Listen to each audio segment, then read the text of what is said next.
بەڵێ بینەران بابەتێکمان هەیە لە نووسینی زۆر بەڕێز دڵشاد ئەنوەر کە لەبارەی هەرێمی کوردستان و نووسیوێتی لەژێر ناوی هەرێم لە نێوان ئەمریکا و عێراقدا.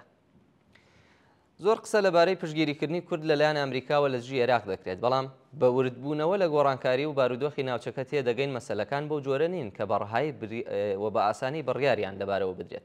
لە ئێستادا ئاراستەی کارکردنی ئەمریکا و دەوڵەتانی ئەوروپا و چۆنیەتی مامەڵەکردنیان لەگەڵ گۆڕانکاریەکان تا ڕادەیەک گۆڕاوە، بەتایبەت ئەوان دەیانەوێت لە ناوخۆی ئەو وڵاتانەوە گۆڕانکاری بکەن کە نەیارن لەگەڵ سیاسەتەکانی ئەوان و دژی بەرژەوەندیەکانیان دەجوڵێنەوە. بۆ نمونە لە بەرامبەر لاوازبوونی حیزبوڵڵا خەریکن کار بۆ بەهێزکردنی حکوومەتی لوبنان دەکەن. ئەسەد ڕوخا بەدیلێکی عەرەبی سووری بۆ داندا کار بۆ لاوازکردنی حوسیەکان و بەهێزکردنی ڕکابەرەکانیان ئەوە ئێستا لە یەمەن دەکرێت.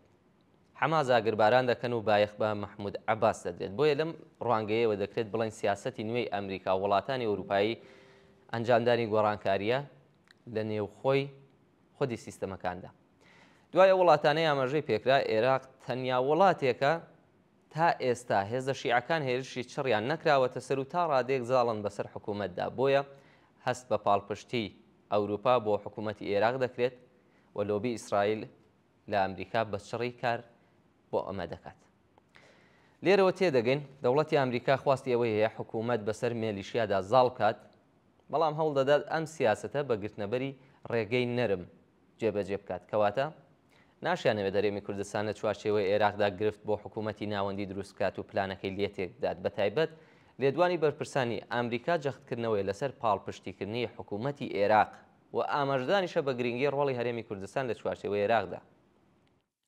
ڕەنگە بگوترێت بەرپرسانی هەرێم لەلایەن بەرپرسانی باڵای ئەمریکاوە بینراون و پاڵپشتیان بۆ دووبات کراوەتەوە. ئەمە گەریش بە فەرز ڕوویدا بێ واتای خۆیەگلایکردنەوەی ئەمریکا نییە بەلای هەرێمدا، چونکە بەرپرسانی باڵای ئەمریکا سەرکردە عێراقیەکانیش دەبینن و بەدڵی ئەوانیش قسە دەکەن. ئەوەی ڕوونەوەیە کە ئەمریکا لەگەڵ دروستکردنی بارگرژی و لێدوانی توندی بەرپرسانی عێراق و کورد لە دژی یەکتری نییە، بەڵکو لە ئێستادا خاوکردنەوەی بارگەژیەکان و کاری پێکەوەی و چارەسەرکردنی کێشەکانی دەوێت. سەبارەت بە هەر جوڵەیەکی دادگای فدراڵی و خۆ بە خاوەنکردنی لەلایەن هێزە جیاوازەکانەوە دیوی پشتەوەی ڕووداوەکان زۆر جیاوازە. ناکۆکی نێوان پارتی و چوارچێوەی هەماهەنگی لە پڕ نەتەقیەوە، بەڵکو پێشینەی هەبووە. دەربارەی جوڵەی دادگای فدراڵی سکاڵا پێشتر تۆمار کراوە لە ژێر ڕەفەی دادگا تۆزی لەسەر نیشتووە. هەر کاتدۆخی سیاسی پێویستی بە زیندووکردنەوەی بوو بێت زیندوی دەکاتەوە تا سوودانی لەو دۆخاڵۆزە دەرباز بکات کە لەسەر ڕاگرتنی موچەی هەرێم تێکەوتووە.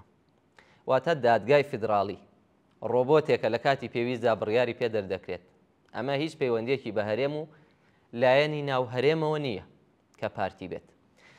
گەر دادگای فدراڵی بڕیاری تر دەرنەکات و هەندێک پرس بە لێڵی بهێڵێتەوە و یەکلایان نەکاتەوە، ڕەنگە مانگەکانی تر مەسەلەی گەمەکردن بە موچە لە هەرێمی کوردستان دیسانەوە سەر هەڵبدات.